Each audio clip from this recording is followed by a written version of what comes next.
so we are recording. Anyway, all right. So, hello, gents and gals and everything and everybody there, babies and children watching the stream. So, this is Jason from the Hellenic Wolf channel and podcast, whatever. Today, I have a lovely guest from far away, not near me. So, I'm in Hellas, aka Greece. And he is far away. And by the way, where are you again, Pat? I'm in Hawaii. You're in Hawaii. So, two beautiful places. Most people go there for tourism, Hawaii and Greece. So, we're going to talk about that a little bit now. But before we go to that, thank you for coming on, man. I appreciate you having me, man. I like the content that you're putting out and loving the community of everyone starting to interconnect and start to hear what each other has to say, and obviously getting on each other's platforms. So thank you for the invite, man. Yeah, man. I admire your work also. So it's my thanks to you also, because I always like the artistic pinch of salt, if I can say so, the artistic input from somebody when you do when you search for the truth. That's fine. But when you do it in a stylish way, if I can say, it's even more pleasurable for the eye, for the senses. And, even just an intro of yours for your videos, it's pleasing. What can I say? I've heard from, for example, we both know Big Bear, I guess. All right. We know Big Bear, and at some point Big Bear said that all is magic. So the tone of voice, the effects, is magic. But I want to ask you, since we got into that for some reason, do you believe that the artistic, the magic of the beautiful pictures, videos, music that are added to something that is true, do you believe that this is a valuable thing to have, or is it something that we should be careful about, maybe? Are you talking about sharing that artistic side? About adding, for example, many people might believe that there is no reason to put, fanfare or lollipops. That's a Big Bear expression. But to put, for example, I edit my videos, right?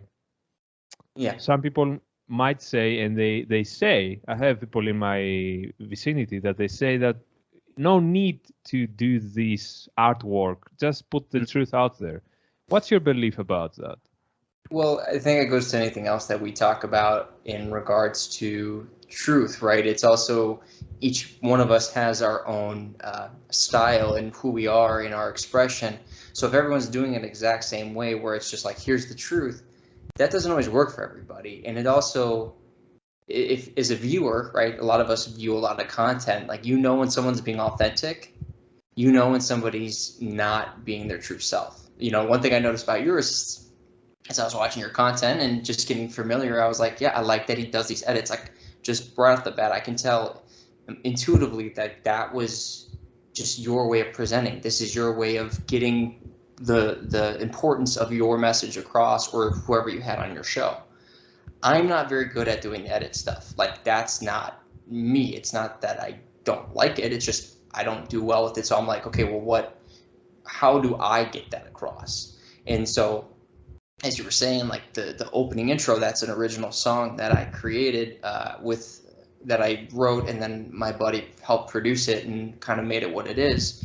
And that was just my authentic way of bringing truth into what you're about to experience with my show. And my show is very low production quality. So it's a matter of going like, hey, I can put that energy into these other places, but when you're in the conversation, it's just kind of like two dudes shooting shit, or whoever my guest is, and we're just kind of, as Big Bear says, just getting into the gravy to the best that we can, or fleshing ideas out as we go, because that's kind of how I just work in my everyday life and friends that I speak to. So doing the high production value, even though I have a background in film and television, like, I'm not good at the technical side, like the editing. So I would say doing what's right to the person. And I think with podcasts specifically, it's finding your niche. Like, at least in my opinion, people are trying to figure out kind of what's my angle, but that angle is who you are. Like, and so I think it's cool because people are, in a way, not always, but these smaller podcasts are trying to figure out, okay, what's my voice here? Like, what am I trying to say? How am I trying to say it? And I speak for myself, but it's just like, it's cool to see kind of that progression. So I would, in a nutshell, I would say, it depends on the person. And I try to just explain a little bit better than just copying out and saying that. That was an excellent answer. And I'll add to that more or less I agree to your answer, to your view of these things. And I can add to that from my own experience over the past decade that I'm observing, truths. I'm trying to find out how we work as humans, how, we respond, how our soul plays a role in our daily lives and in our interactions, social interactions. Because I used to be a very PR person. I don't know if I never talked about it, but I used to, organize huge parties and be in an NGO, be the guy that, connecting people. So I had that function and lots of talking, right? Lots of public speaking also.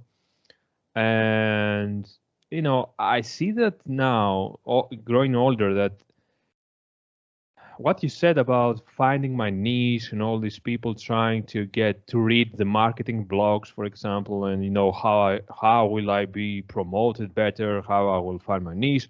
And some people say, go and do that or do this and blah, blah, blah, blah. And I find that if you're not original, you're fucked in this game. Right. So you're pretty much fucked because you are going to force your way into something. And from my experience, forcing something never goes too far. Maybe you can go a little bit, maybe your willpower, your persistence can guide you, drive you maybe for a few months, but then it's going to, die out. And originality, just like you said, you wrote, you made the song, a friend of yours played it or whatever produced it. Same for me. I have people, for example, saying to me that you can do more editing if you want to, but I'm not yet there. So my soul is not yet intrigued by more editing or whatever, Right. So Yeah. same for my brother. Is also an artistic man, but it's not like me. He has other views about it. Totally, man. Well, it's funny that you say that, and I think being part of the creative side, right, in the balance for a lot of us, especially, like I said, my background in film and television, I was in New York for 8 years doing the acting. I had a production company with some buddies. We made some TV shows, some pilots.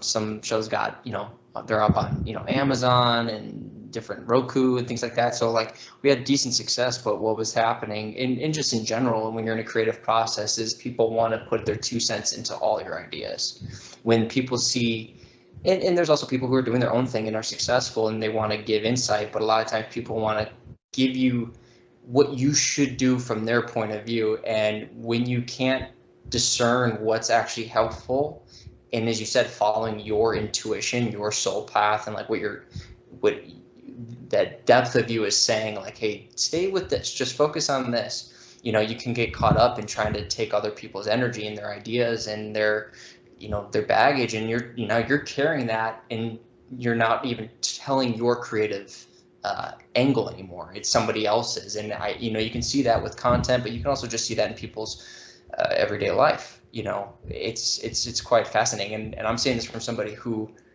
had to learn how to just discern what was positive and helpful information, and what just I could hear and listen and go, okay, that's interesting, I appreciate it, but never ignoring completely, because you never know when somebody is going to bring something that's going to make you go, ooh, oh, okay, I can run with that, like, go on, you know what I mean? So that it's finding that balance. But that, like I always tell people, I go, you can tell me how bad my show is, or you can tell me how bad my music is, as long as you can give me reasons. Like if you can tell me like constructively, like, hey man, you're off pitch, Or, hey man, your show has poor lighting. I could be like, yeah, you and I agree.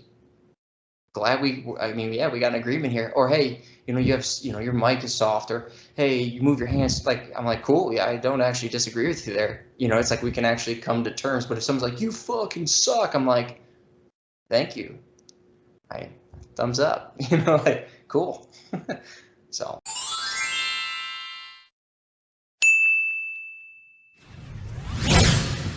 That's a very fine point. Criticism is it's really something many people struggle with, because most people criticizing come from the angle of not criticizing you but trying to bash you, and it's not usually about you, it's about them probably facing some family issues. Maybe it's like when you do sales. I don't know if you have ever done sales. Have you ever done sales? Yeah. Cold calls and all that stuff. Yeah. You see that it's really a lucky coincidence when you do sales, and that's why yes, you should say a few things, be original and all that stuff, be kind, and try to drive the prospect to take some information from them and maybe qualify them towards the sale. But it's sometimes it just had a bad day, and they will shout at you or maybe berate you. Yeah. So, but it's not your fault. And the same holds true with criticism. Like you said, sometimes people may come to me and say you're wasting your time. So when I hear that, it's not a criticism. I don't take it seriously. I'm not sad, upset, but I'm not happy either. So it's like, yeah, whatever, man. I mean, tell me more. Yeah. So if you're gonna talk shit, man, like at least give me something good. Well, with nowadays, right? Like with social, and I'm always willing to back up what I say. And you get a lot of people who will just want to just get angry, and I go, dude, you don't have to follow me. Like we're not getting anywhere with this. You're just kind of making claims about me.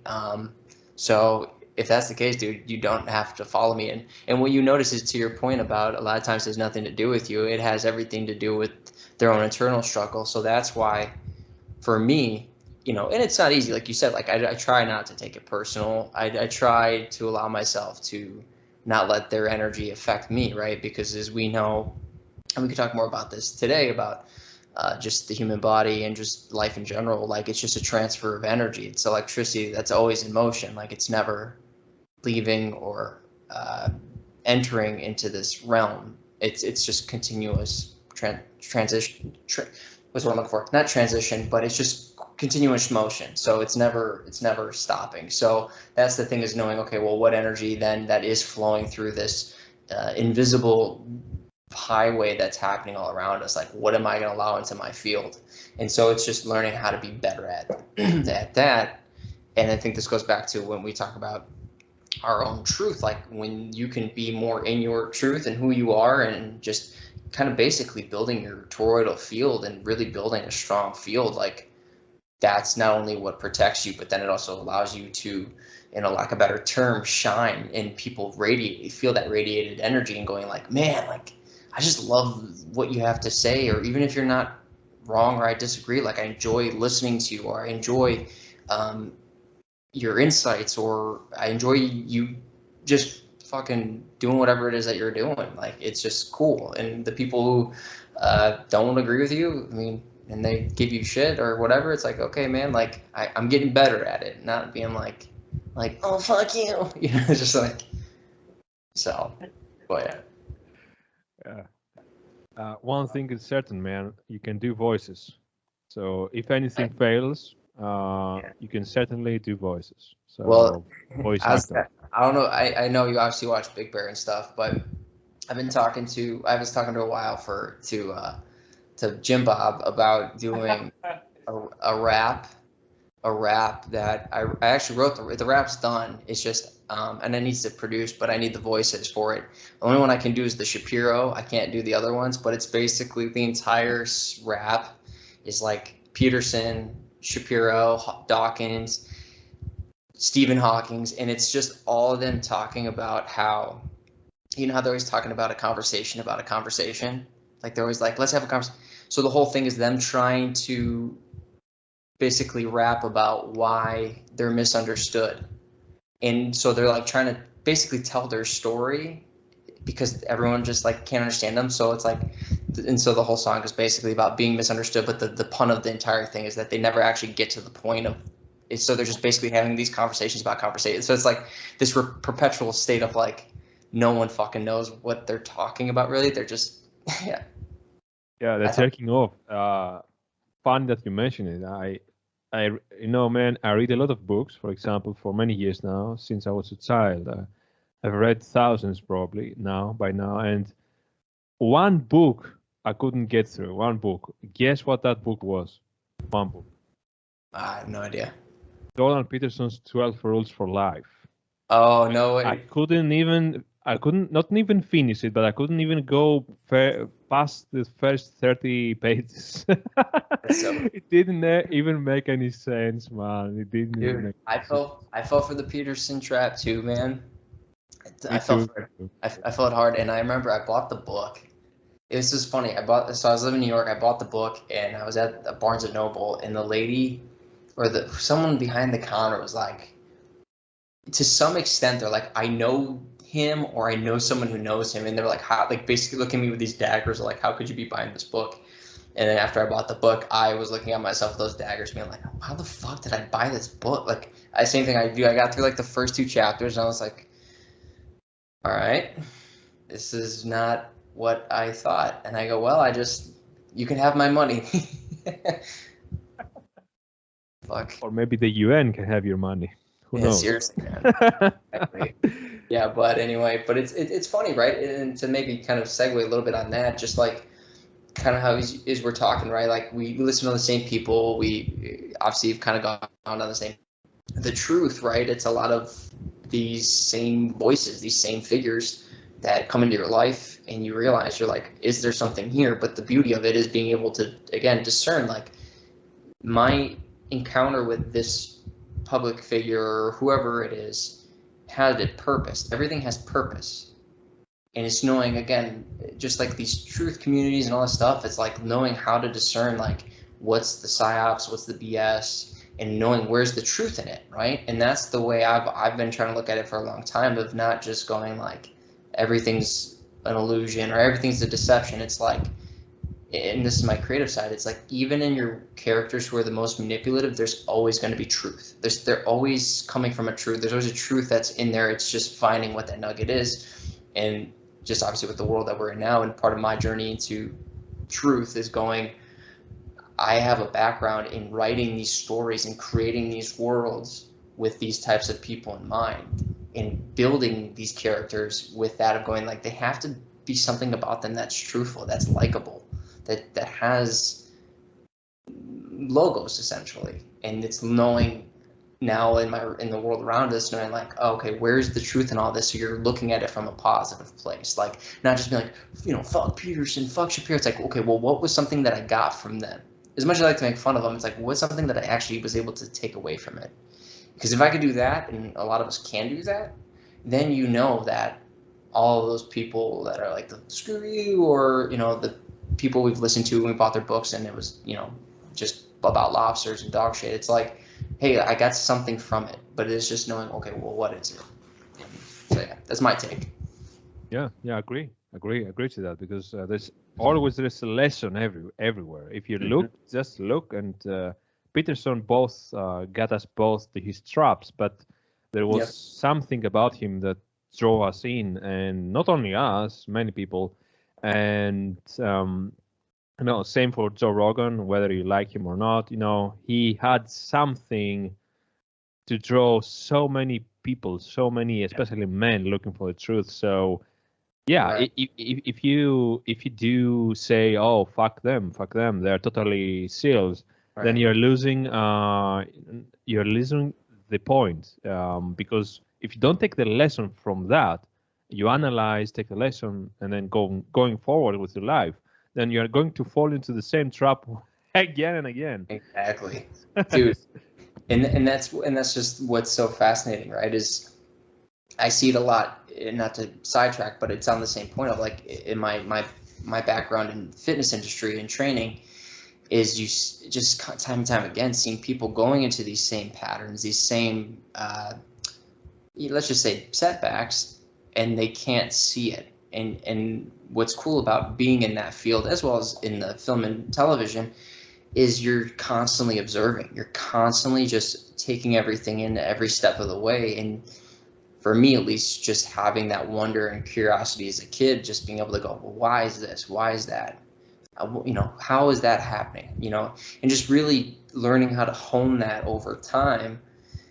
It's been such a fascinating thing, and it's really cool because now I'm looking at life and trying to figure things out, and now all of a sudden I'm asking questions I never thought I'd ask. I'm meeting people that I never thought I would ever meet, and before you know it, I'm down these rabbit holes, and I'm not even like trying to. It's just happening. And it's not for everybody, but people like yourself, it's like this was the path for me, and knowing how to again focus on the things that are going to drive you, and knowing along the way, you're going to get those types of people or those types of information that makes you maybe spiral a little bit, or make you kind of buy into the fear porn, but knowing how to be like, all right, let me crawl out of that and let me get back on my path. But it's about, like you said, it's about looking for the good in things and not just constantly being like the worst of the worst. And because before you know it, like I said earlier, you're going to miss maybe a gem of something that could be really helpful to you in your path. So Right. That was great. So, but let's change our subject for now. Before we go into the health, let people know who you are in a couple of minutes. So, just a short synopsis of who you are, so that people are, a little bit informed about yourself, about your past, and the present. For sure, man. Yeah. You broke up a little bit. In the Midwest. Can you hear me now? Yeah, no, it's fine. Yeah. We're good now? Okay. So I grew up in the Midwest of the United States in Chicago, which is outside Chicago. And yeah, man, I just early on kind of found myself getting into, like I said, the acting world. In high school, moved to New York right out of high school, started doing the whole grind, and it was really a great experience. It was scary. It was a lot of learning, but it was the first time I was ever really out on my own. Like, didn't have any friends there, didn't know anybody, kind of just was like, I'm going to try this journey. And so it was a really fast growing up. So it was there for about a year. And then I went back to Chicago just to go to community college and trying to figure out, like, okay, what is it that I want to do? And then I ended up moving back to New York, and I was like, I'm going to do this. I'm going to make films. And while I was there, I was, and even in Chicago, I was training. I was really interested in trying to understand the body more and helping people with their fitness journeys and things like that. And like I said, the two worlds have just complemented each other so much in my life, because when you look at the body and you look at how people move, and you also listen to people, like you said, cold sales calls. Like I was doing a lot of sales, like calling people that are part of the gym, getting them in to do consultations, and you start to realize that these people have stories, right? Everyone has a story for why they've come into this door. And then you take a step further, and that each body had a story to tell. How they moved, how they held themselves, what made them do certain things, and it's just like listening to and seeing what is the story being told. So yeah, and then ultimately, while I was there, I met my fiance. Not too long after, we got engaged. We had our son, and then we moved and now we're here in Hawaii. And it's cool because in this journey, I not gave up, but I slowed down a lot of my training. Obviously, with the last 2020, a lot of that slowed down as it was, but I took on the role of taking care of my son. My fiance works in private practice. But what was cool is I was like, this isn't going to stop me from being creative. This isn't going to stop me from utilizing these different pieces. And I still train, I still do virtual stuff, but I decided to take on a podcast, and I didn't here's the thing. I actually didn't plan to do it. I was kind of thrown into it. And so, Tom Burnett, right? You're okay. Yeah. So I reached out to Tom Burnett on social media, and I was like, hey man, I just want to pick your brain about this training stuff that you're talking about and this angle, and it's just so fascinating me. Like I'll give you money. Like I don't care. Like I just want to learn more. And he was like, yeah, I'll do your podcast. And I was like, motherfucker, I don't have a podcast. But I was like, I literally just went, yeah, cool, man. What day do you want to do it? So it was just one of those things where I was like, all right, fuck it, I'll do a podcast. Like it literally was, that's how the podcast started. And since then I was like, you know what? And what's funny is if you actually go and look at my first podcast, you'll see I had him like the first 3, because I was like, I don't have anybody for a podcast. Like I don't, like I said, this is the first time. So he was kind enough to not only just do one, but do a couple. And then from there, we just became friends. And, but yeah, that's just kind of how that journey began. And that's part of like what's so beautiful about it, at least for me, is going, man, when you just allow yourself to be present, that's what P.A.T life is, present awareness training. It's learning how to just be present and knowing that opportunities and things are going to come about. And if you're ready and you're aware, and you're willing to receive that information, who knows what the heck's going to come. And now from that, like I said, I can call these people like, Tom Burnett, Benjamin Balderson, Big Bear, like these are my friends now. Like I can hit them up and be like, what's going on? And I'm very grateful for that. Just because it's part of the journey, man, instead of, sitting and just being like, oh, I wonder. It's like, oh, an opportunity's there. Let's go. Let's see what happens. If I fail, like I didn't, like, at least in my mind, there was no failing. All I did was I tried something and it didn't work out maybe the way I saw it in my head, but that's how I've gotten better at not going, I don't know what's going to happen. I really don't know what's going to happen. I can envision what I want, but how I'm going to get there is going to be, who knows how that's going to be. So that's kind of me in a nutshell.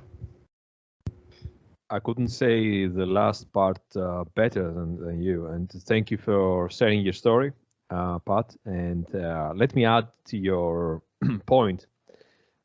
So I had basically a similar way starting my own thing here on this platform, on this YouTube space and all this video thing. I just wanted to be better at public speaking, honestly. That's why I started, to be honest. I had no intention to get in front of people. I'm not shy anymore, but it's a different game. I like to be with people one-to-one. Mm-hmm. I don't like this virtual, to be honest, as much as I like, the physical presence. Totally. I'm much better at physical presence because I move my hand and I dance. I'm more of a physical man. Same. All right. So you are going to have to meet all of us in Hawaii or in Greece. Yeah, dude. I was gonna say, man, when shit calms down, this nonsense, I'll definitely be down.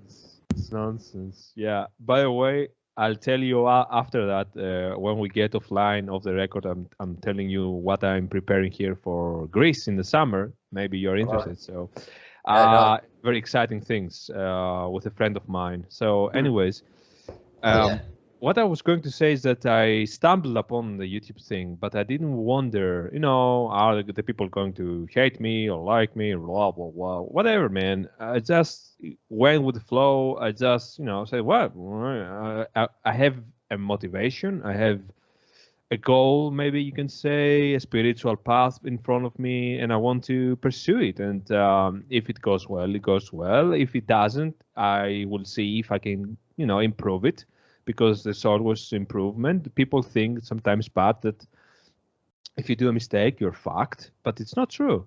I've done so many mistakes in my life, and I'm still here.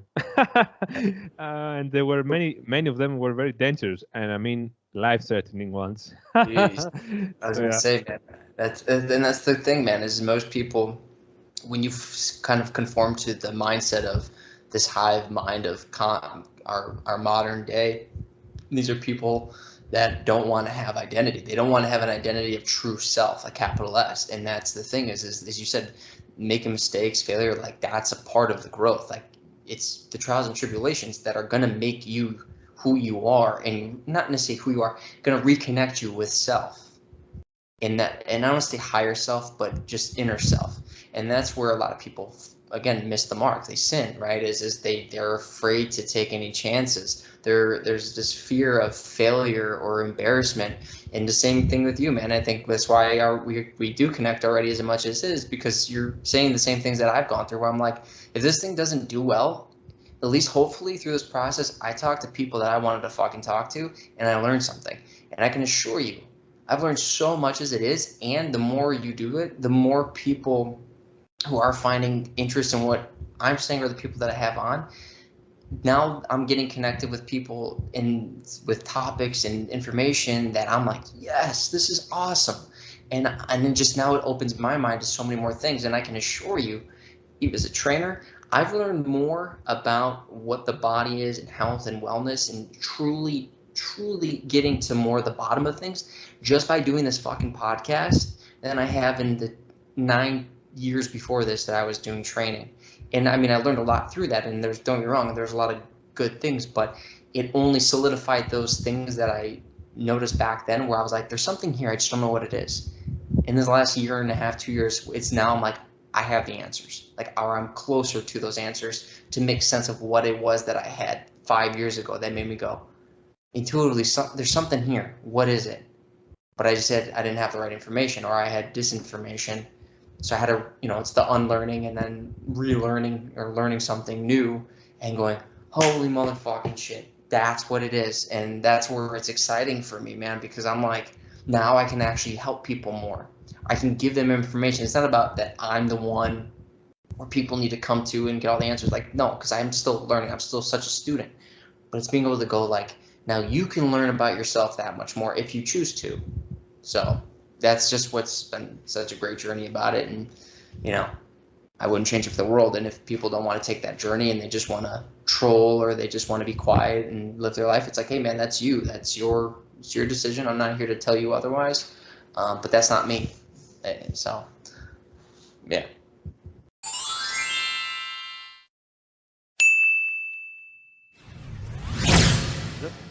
But there is an ancient philosopher in Greece called Heraclitus.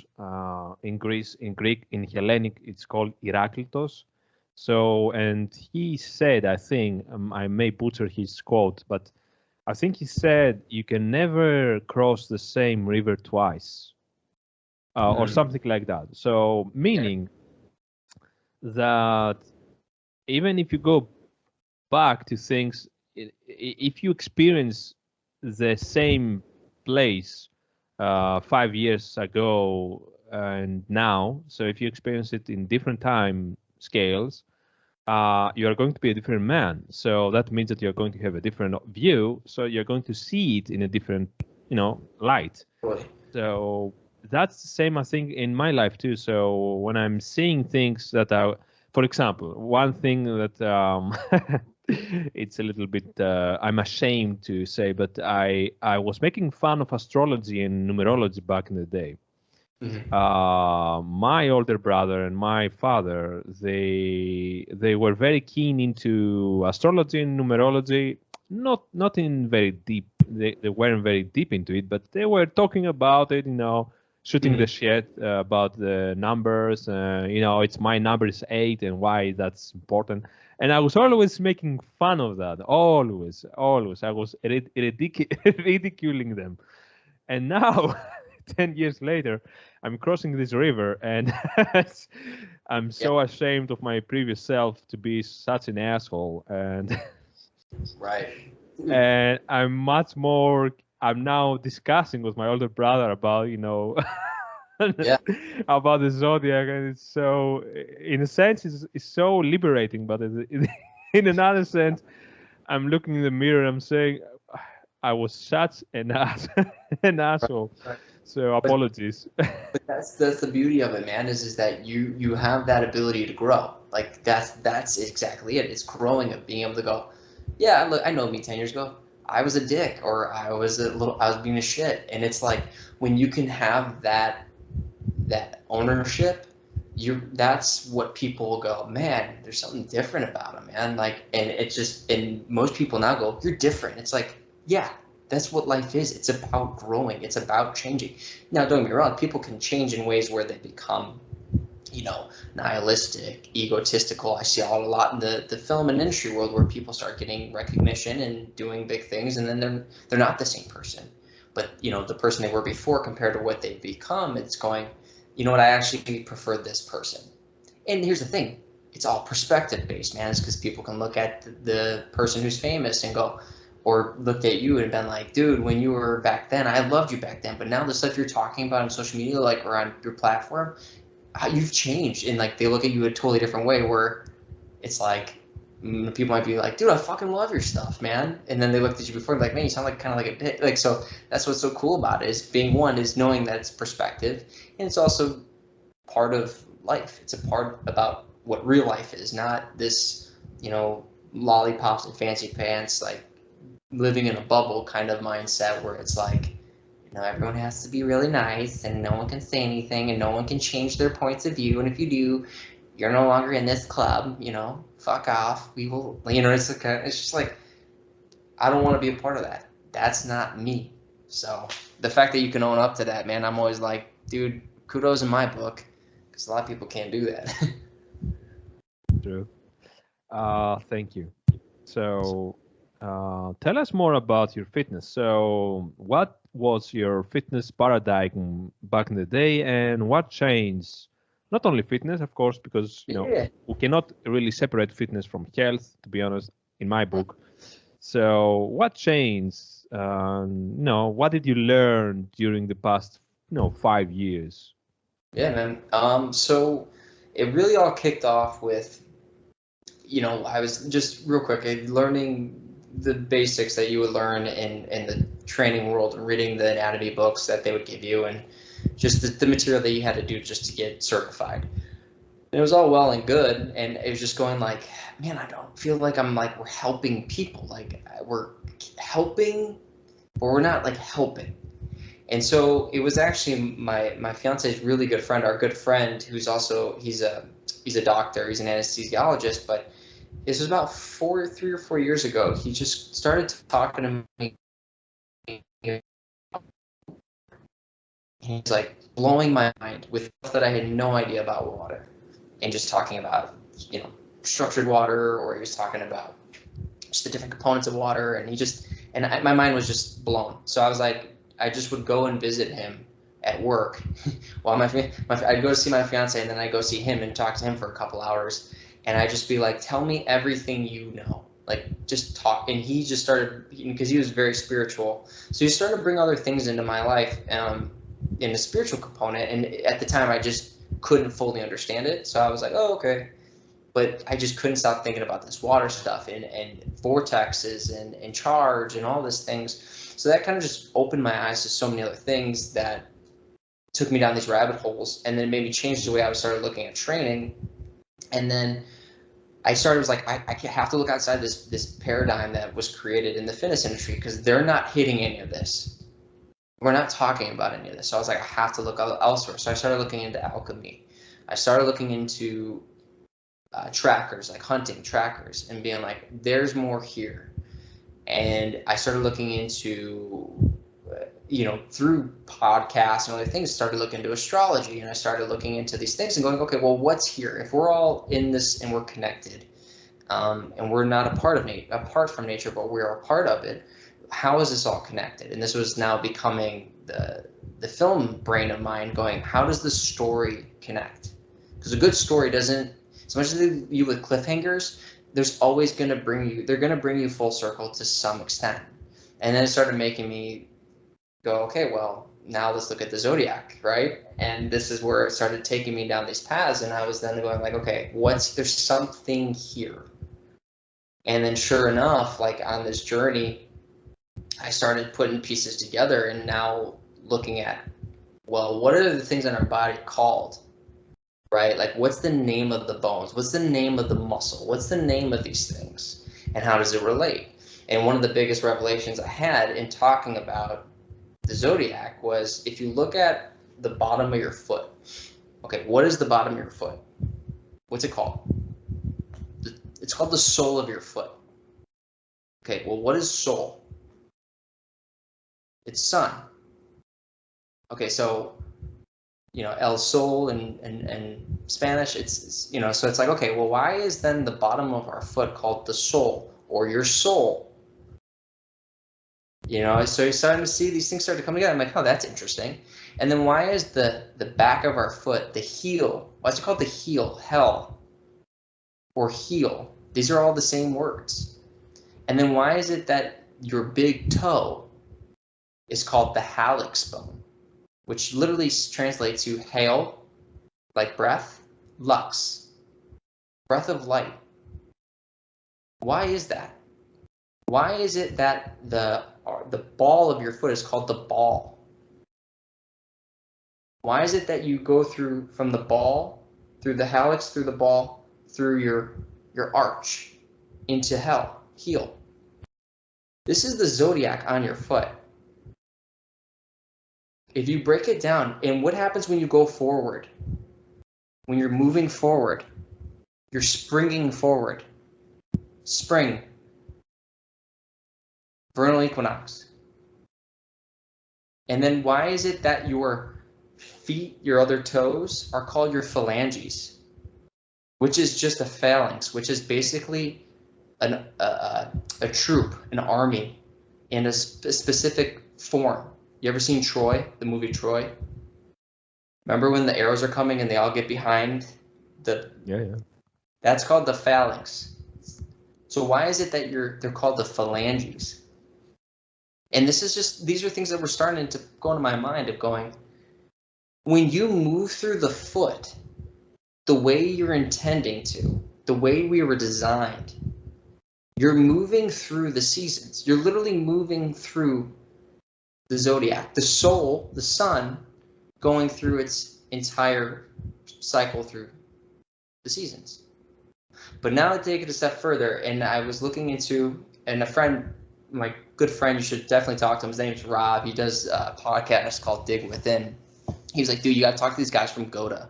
And GOATA is a specific training company, stands for Greatest of All Time Actions. And what they do is they focus on sacred geometry. And sacred geometry, our entire body. And they were talking about vortexes. And I was like, you got me. This goes back to the water talk about vortexes. And they're talking about, in the foot specifically, one of the things they talk about is when you're moving through that proper structure of the foot, you start to see that there's actually this rotation, that fourth, fifth toe on the ball of the foot, that's a pivot point. And when you hit that pivot point, you're actually working through not only just the muscles and the bones, but the way the connective tissue is designed, the way the actual, again, muscles and tendons run through the foot and just through the body. You're moving in the way that they're designed, and it's creating this natural vortex. And that's not a conspiracy. This is proven. Like, you just go look it up and watch also how you move. And when you can create that vortex, what you're now doing is you're creating charge. And we know that, a lot of us know that vortex is what's creating what's created energy. It's what creates electricity, it creates power. So just all these pieces were starting to come together, and I'm like, holy shit. And that's how it's helped me then take it a step further in my training. So in a nutshell, looking at past what I'm told in the fitness industry, because then when you know the gravels behind it, you know what they're keeping you from, you understand there's information that's not getting brought in. And the big one is the spirit. If we look at a mind-body-spirit connection, yeah, you're going to hear in the fitness industry, the mind, you're going to hear people talking about the mind and like a good mindset and all this shit. You're going to hear them talking about the body, obviously, but they never talk about the spirit. That doesn't get brought up.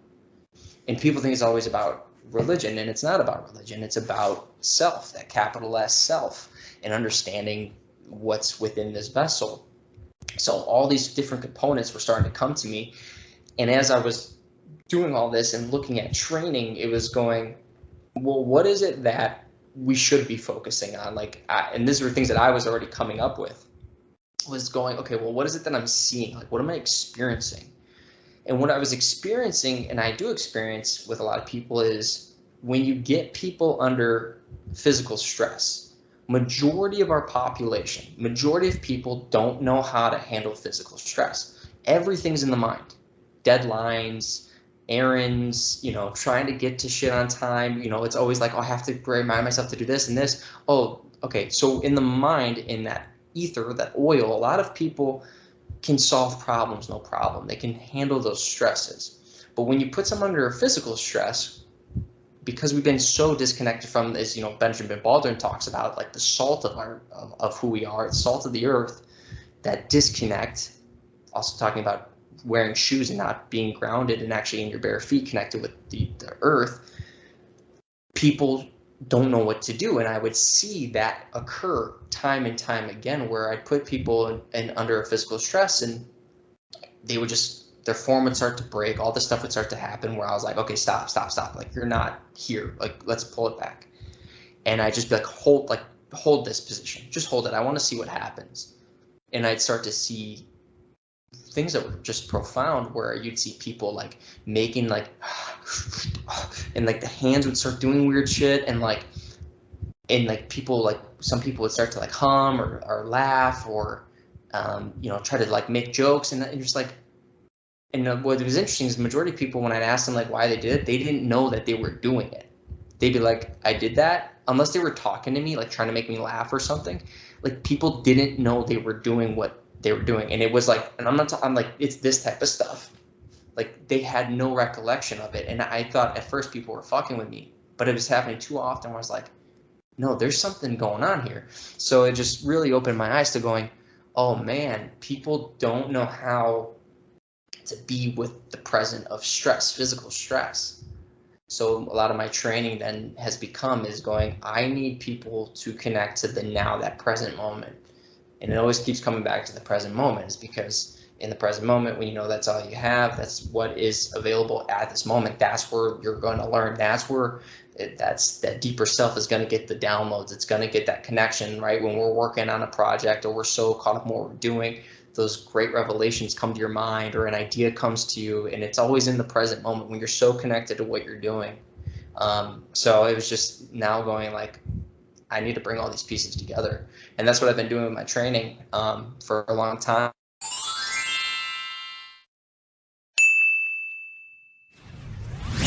I'm very glad to hear all that, and thank you for all this revelation, and many thanks for the thing about the feet that you explained, that now sprung a few ideas from my own mind, a curious mind. Yeah. And you are responsible, of course, for wasting another 20 hours of my time this week for searching about it. So props to you, man.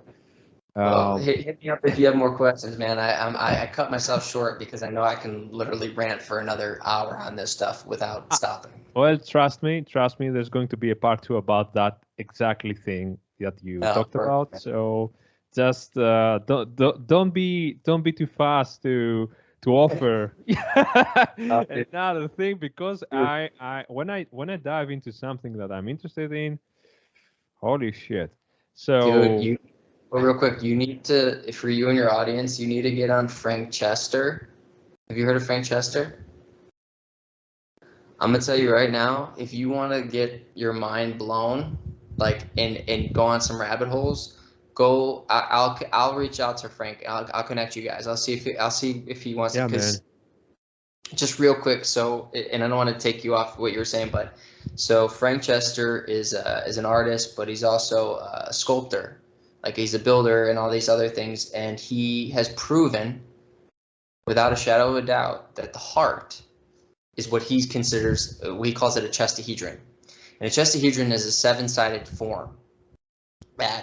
That's what the heart is. It's just a little bit, the way he shows it is that it's not the symmetric, sacred, geometric look that we see it as, but when you actually blow up the sides a little bit, you see that it actually becomes what the shape of the heart is. And without question, it is a 7-sided form. But what's great about it is in that right ventricle. So when the blood's coming back into the heart to then go through it up into the aorta to pump out, so from the lungs, you see, and he shows that it doesn't pump. The heart's not a pump. It doesn't pump the way we described. It oscillates like a vortex. So what's even interesting is that aortic arch that we talk about, where, you know, you see it in all the drawings and all the figures where it's that arch that goes over and then it has three, you know, okay. When that goes into its quote unquote pump, where it's ready to pump, it doesn't expand. Like, so if you think about, if you're having pressure, the way a pump works, like think of a hose, like a water hose.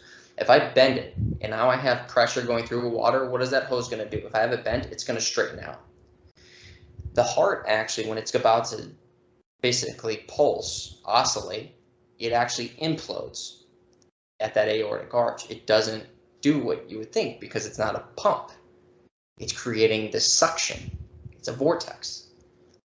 So what's and go on my podcast. There's two. I did 2 episodes with him. He dives.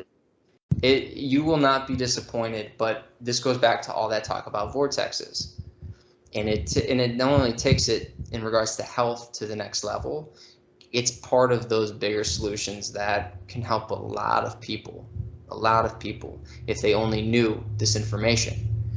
And here's the best part about it, dude, is when you bring it all back and you look at it, it all just connects back to what we see in nature and electricity and this electromagnetic charge that's all around us. And and I've used this with clients, and we've talked about it, and just having this information, like, people move so much better with my clients. Like, they have, like, energetically, like, they're always working on trying to get better, and it's them now taking charge in a way where it's like, I know me more. I know this vessel that much more, so I feel more in control of self.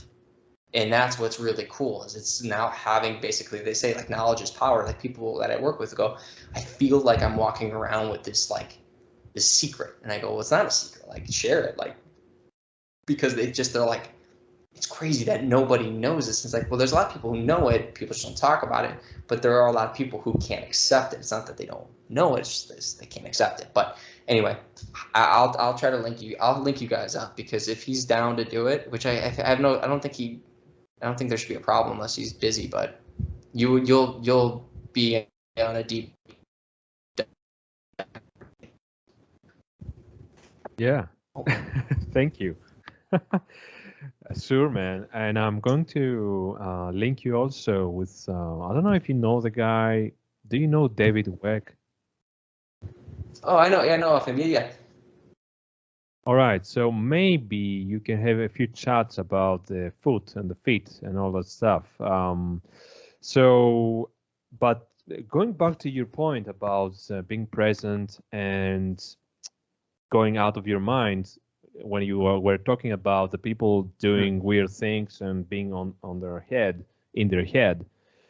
one revelation path that I found, that it found me over the past 2 years and a half, was that I started training outside, barefoot, without my shirt on, and doing kettlebells training.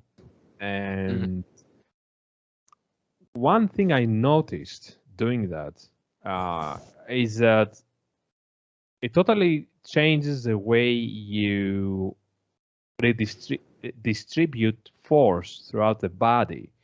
Mm-hmm. So you have much more balance. So the balance thing, it really was exciting, because when I wear shoes, for example, I always, I have my foot is great if it's on its proper form, but I cannot walk. I was never able to walk properly with my shoes, because my foot is naturally having an arch, like you said, a very high arch. So probably because I descend from mountains. My mother is from a mountain area. Who knows? Maybe we needed to be like goats and balance on the rocks, right? But here's the thing about that. This is the thing, is that arch, and we have to go to the anatomy of the foot. You want that arch. You have to look at how the foot structurally sits. Like, I don't have it pulled up here, but if you watch from the big toe to your heel, the way the heel, the calcaneus, which is the heel, what we would consider the heel, the way it sits on this angle. So it's like the big toe's over here. It kind of runs this way. And what you'll see is that big arch, and we're like, oh, high arches is bad. That's not, though. We need that arch because that's the natural structure of the foot. Now, if you're completely rolled onto the outside of your foot where none of your toes are touching, then okay, that might be an issue. But where we need to sit and where naturally we're supposed to sit is that fourth, fifth toe. Because as I said, when you're stepping and you're going through your range of motion, if you're on the proper part of your foot, if I'm going forward, it's supposed to do this. It's supposed to go, basically your heel's going to turn out and away. And the last point of contact is that big toe. And in the natural form, and in GOATA, a lot of the GOATA guys, we go to slow motion video to show children, babies, indigenous populations, the greatest of all time athletes. You can go and watch their footage, slow motion, and going, how does a baby who has no training intuitively do these things over and over and over again? Can I say something? Yeah, go on. I'm sorry. It's so No. fascinating what you say. It's your fault. Please. You shouldn't be No. so fascinating. But Dude, on, bro. When I go, man, exactly what you said, to your point. When I went to the last 2-3 years outside and I was seeing babies. So there were at the park, there were families and their babies, the little children, the babies, they were squatting as the grass, as you say. And first of all, that's a revelation of itself. So many professionals say, as the grass is dangerous or whatever, or it's unnatural. And you see the babies themselves, Right. They just do it, and it's so easy for them. It's like, what? And exactly to your point, then, my experience again, same.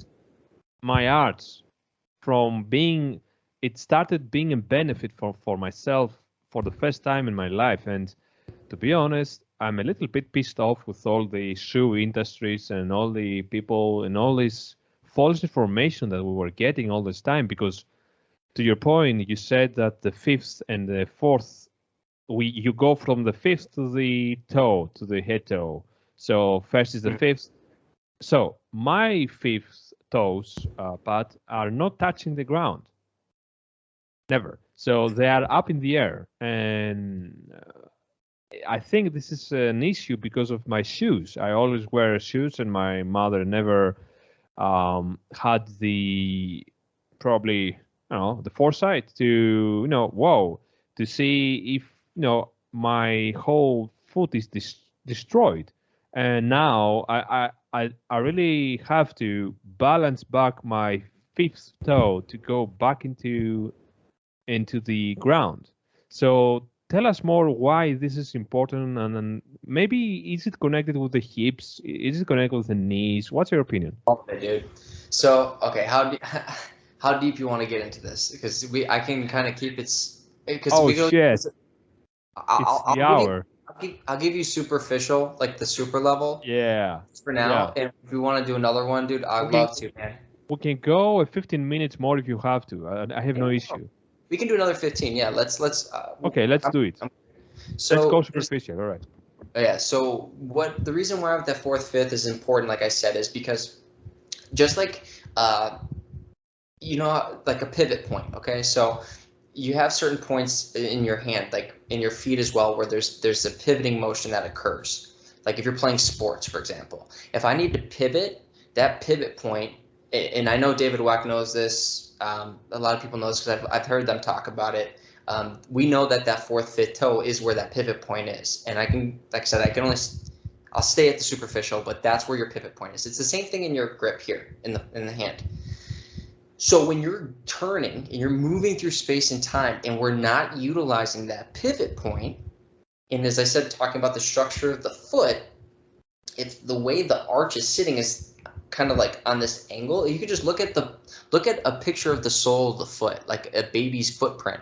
You'll see how there's the big toe and it goes like this, and then there's the heel. We can see that. Everyone knows that, and it's all over the place. So if we're not moving through that and we're not making that connection, talking about the ankle, talking about the knee, talking about the hip, is understanding that there's these vortices, these what we call in GOATA, these gyroscopes. basically where you can get motion, your wrist, that part in here, your ankle, your hip, your shoulder, gyroscope, your neck. These are all these different spots that create what we call multiplanar motion. Here's the thing. All of those points create oscillation. I can create internal, external. I can turn. What are those? What's an oscillation? Just like the heart. It's a vortex. So here's the thing.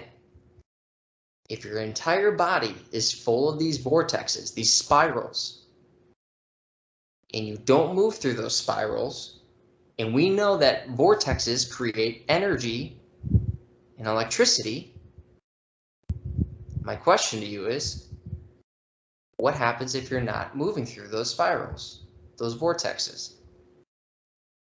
You're either not producing the amount of energy that you have in your capability, your potential, or you're creating spirals maybe to a point where then that energy leaks, i.e. the knee, the lower back, the shoulders, wherever people are feeling pain. I've had so many people now that I've trained that I've seen too many commonalities, meaning I'm seeing people with the same problems. Different people, different lives, but they all have the same problem. Pain in their knees, pain in their lower back. Why? And like I said, we can deep dive into all this, but it was going, I have to get to the bottom of this. I can't just keep saying it's because you're not doing squats right or this. It's like, but we have to understand why. It's going back to that curiosity. In a nutshell, quick answer is you're not moving through nature the way you were intended, naturally, the sacred geometry. This is why I'm so fascinated by these guys at GOATA, and I highly recommend looking into these guys because they get back to sacred geometry. We're talking about the Fibonacci sequence, the golden ratio that's in your body. We're talking about all these different components every single time, and knowing that your body has all of that. It's everywhere in your body. You have the golden ratio in your ankle. You have these different pieces, and if you're moving through the spiral the way you're intended, and every bit of the spiral through your body, you're creating this entire chain of charge, this neurological charge.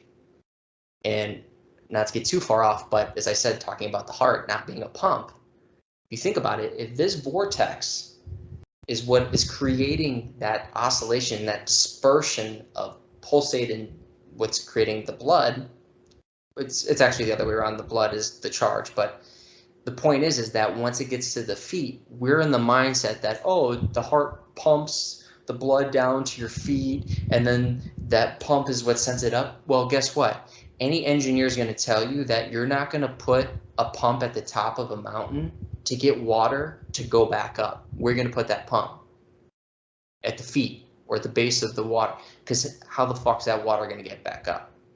And the answer is, well, because it's not a pump. Two is going, well, then what the fuck's bringing it back up? And this is what's cool. And this is why you should listen to the conversation with Frank Chester, is because I realized in talking with the GOATA guys, and people can prove me wrong, this is just me using my creative mind, is going, well, if I'm moving through the foot and through these spirals, that's creating the charge that's allowing my blood to flow. It's also diet, it's hydration, it's all these components, not only that, but if I'm not moving through the foot, through the sole of the foot, the way it's intended, connected with the energy of the earth, getting the electric charge from the earth, and I'm wearing shoes all the time that are literally insulators, rubber insulators, I'm disconnecting from the charge of earth, and I'm not moving through my foot properly, which means that I'm not moving through the natural vortices, the natural spiral of the foot up the chain through the rest of my body, which means I'm losing charge on all different cylinders. And now I can show with people to some extent why they have, the issues that they're having in their feet or in their ankles, in their knees, in their lower back. And I can also show people, hey, this is why you might be having varicose veins.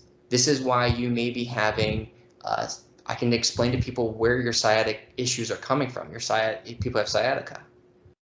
I can show you, and we could break this down structurally where the problem is. And it's not in your hip. Your hip's fine. It's just a reaction of going, dude, something else is wrong somewhere else and you're not paying attention to it. So we're sending you the sciatic signal to say, fuck face, pay attention. But we're so disconnected from self that people don't know what that is. So I know that was kind of long-winded. I try to keep it within our time frame, but it's going that your body is, you're creating the charge every step of the way. Every time you move, that's why they say you need to move every day. You shouldn't, us sitting all the time is not good.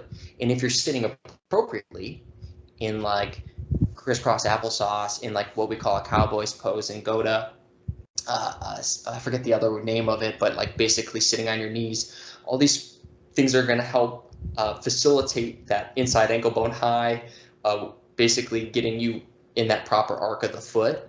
It's going to keep recoding and getting that neurological signal back to the way your body's supposed to be. Like you said, a baby being able to just rest in a deep squat. And knowing that when people, again, this is just the programming that we've been told and believing and going, sitting into a deep squat axe grass is not good. Well, yeah, if your inside ankle bone is low and you're collapsing your arch, of course not. I agree. We agree. This is what I'm saying. There's truths in all this shit. It's finding and discerning where's the truth and where's kind of the nonsense. And they're right. If you're inside ankle bone low, axe to grass, absolutely don't do it. But if you're inside ankle bone high, you're sitting on the fourth, fifth toe. You're able to, again, keep your chest up, back chain dominant. These are all the things we talk about, which we can talk about another day. If you can get axe to grass, dude, you're going to be resting there. You're not going to have knee pain. You're not going to have lower back pain. And I can say this with certainty because guess what? I wasn't able to sit into an axe to grass, and now I do, and I have none of those issues that I used to have. Which makes no sense if I'm getting older. I'm going to be 30, which I'm still young, but I know people older than me doing this, and they've been in the same thing. They're seeing the same thing. So it's too many coincidences of everyone doing better. And all they're doing is just, in a nutshell, we're getting back to nature. So, excellent. Very, very, very passionate.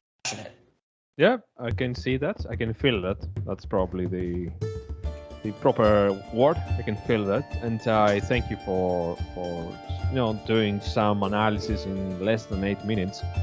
So that's beautiful, man. And we are probably going to have a part 2 at some point, and maybe a part 3, because you feed me, because I like to edit things. You feed me with things to edit and to create some beautiful clips from all the things you say. And having said that, though, where can people find you, man, and maybe find more of that beautiful knowledge that you are spitting out?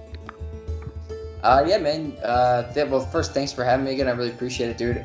You can find me on YouTube. Is my podcast. It's called, it's P.A.T. Life, but it's Pat Life podcast. You can find me on Podbean. I'm on. I have my own website. It's called thepatlife.org. So you can find my content there. We're going to be building more stuff there. I'm going to be doing a lot more of the physical training, like doing workshop stuff and more like interactive stuff there, as well as doing like blog posts and just more like information based for people who want to kind of get serious about looking more into that stuff. But you can also find me on unbearablesmedia.com. I'm over there as well. And then on social media, Instagram, again, Pat Life. So I can send you the stuff if you want to put in the show notes. But yeah, man, I'm all over the place. Telegram. So I'll send you all the information. It's just kind of wherever people find that I kind of fit their niche the best and where they can interact or whatever, man. All right, that's great. So yeah, if you are kind enough to send me the info, I'll find some, but if I don't, please let me know. And I hope, man, to see you at some point in the next, if I can guess, 2 years maybe, to see you in some kind of retreat here in Hawaii. It would be great. It would be awesome to create something and for the people, for us. For sure. Anybody, because one thing we Hellenes know and we hold on we held on and we still hold on tight is that community. One thing that Western Europeans lost much earlier than we did, because we are one thing, Pat, about Greece, I don't know if you know that, is that we are considered very unmodernized. We are slow to modernize. And when I was younger, I was seeing that as backward society or whatever. I was seeing that as misstep of our country. But now, woo! Yeah. I'm so pleased that we're so slow to modernize. You're in a good spot. Yes, we still have some traditions, and we still like to socialize one-to-one and go for coffees. That's something we have here. We go for coffee. It's we just go. We say it has no meaning to socialize via Skype, and I much like to bring that back and to trace it in the Western traditions and meet up more, physical meetups. Yeah, I agree, man. There's so much power to it, right? It's an exchange of energy, and it's unfortunate that we have to do these types of things on these technological platforms, but at the same time, the fact that we can have these conversations from such a far away, for that I'm appreciative, man. But like you said, if time comes and we can do it in person, count me in, brother. That sounds like a blast. Yeah. All right.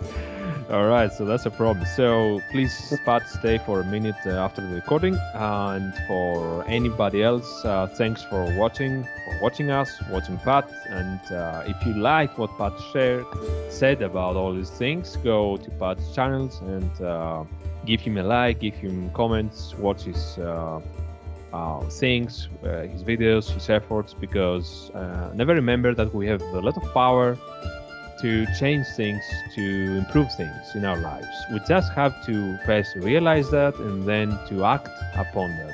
And that's all. See you in the next interview. Ciao, ciao, everyone.